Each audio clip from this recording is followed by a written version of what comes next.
সম্ভবত 4 দিন আগে রাত 11:20 RTV যে টক শো করে ওখানে গেছি। ওখানে উপস্থিত ছিলেন জামাতের যুগ্ম সাধারণ সম্পাদক সম্ভবত ডাক্তার রেজাউল করিম। ওনাকে প্রশ্ন করেছিল পিআরের উপরে। উনি বললেন, এইটা এত ইম্পর্টেন্ট ব্যাপার, এটা রাখেন, অন্য কথা আমরা চাই recognition of the July declaration, recognition of July, যেটা আমরা সনদ বলি আর ঘোষণা, দুটো জিনিস তো, এই দুটোর রেকগনিশন দরকার। আমি বললাম তাহলে তো ভাই আমাদের সমাধান হয়ে গেল। এদিক দিয়ে জনাব সালাউদ্দিন বলেছেন তার দলের পক্ষ থেকে তিনি গণভোট মেনে নিতে রাজি আছেন। সেটা নিয়ে একটু বলবো, বেশি লম্বা করবো না কোনোটাই।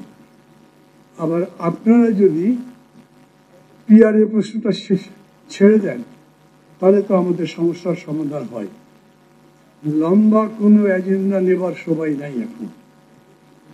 যখন আমরা আন্দোলনটা শুরু করছি, খসরু ভাই আছেন, সাকিও আছেন, তখন আমাদের সামনে ছিল সংস্কার করতে হবে পরিপূর্ণ।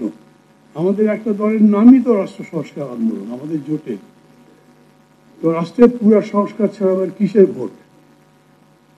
কিন্তু বিতর্ক হলো এবং তখন আমরা বললাম যে তত্ত্বাবধায়ক সরকার বলা যাবে না, ওটার টার্ম মাত্র 3 মাস, অতএব অন্তর্বর্তী সরকার বলি, যাতে সংস্কারটা কমপ্লিট করে তারপরে ভোট করতে পারি।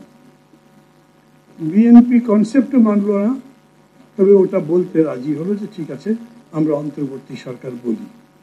কিন্তু অন্তর্বর্তী সরকার বললেও তার সময়সীমা বলা ঠিক হবে না, এটা ওনারা বললেন, আমরাও বলিনি, ওনারাও বলেননি, এরকম করে চলছিল।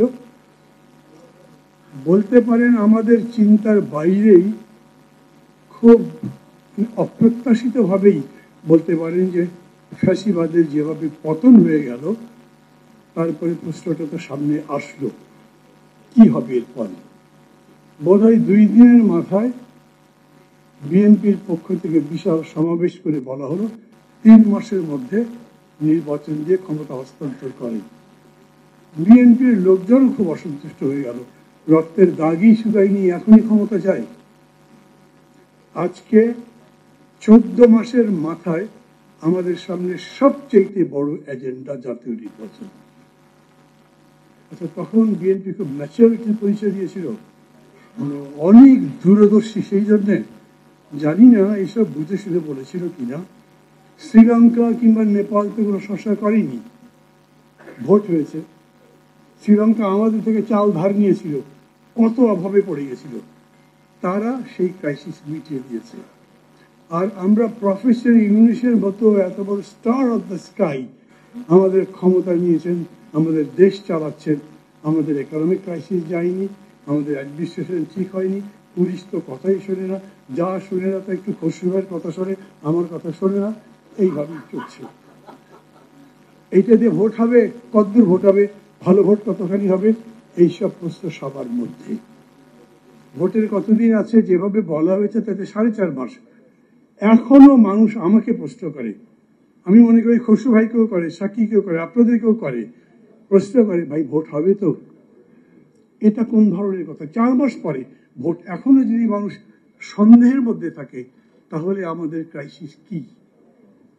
আমি প্রফেসর ইউনূসকে একদিন বললাম, যেদিন উনি আমাদের 8 নেতাকে ডেকেছিলেন, স্যার আপনি তো সবসময় জোর দিয়ে বলেন, you are such a sweet talker, dream ফোটাতে পারেন মানুষের মধ্যে, সবসময় উইথ কনফিডেন্স বলেন, যে কোনো প্রশ্নই হোক না কেন, নির্বাচন ফেব্রুয়ারিতে হবেই, এমন একটা নির্বাচন হবে সারা বিশ্ব অবাক তাকিয়ে রইবে, এত সুন্দর ভোট বাংলাদেশে হয়।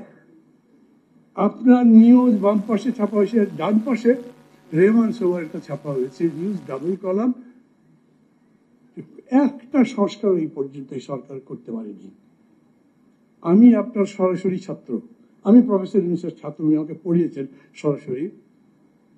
আর শিক্ষক হিসেবে আমি রেহমান সোভারকে তো মানি, সবভাবেই তাকে মানি। আমি কোনটা বিশ্বাস করব? মানুষ কাকে বিশ্বাস করবে? আমাদের ক্রাইসিস এখন কোনটা? আমি মনে করি ক্রাইসিস হলো holding of a quality acceptable to all national assembly election.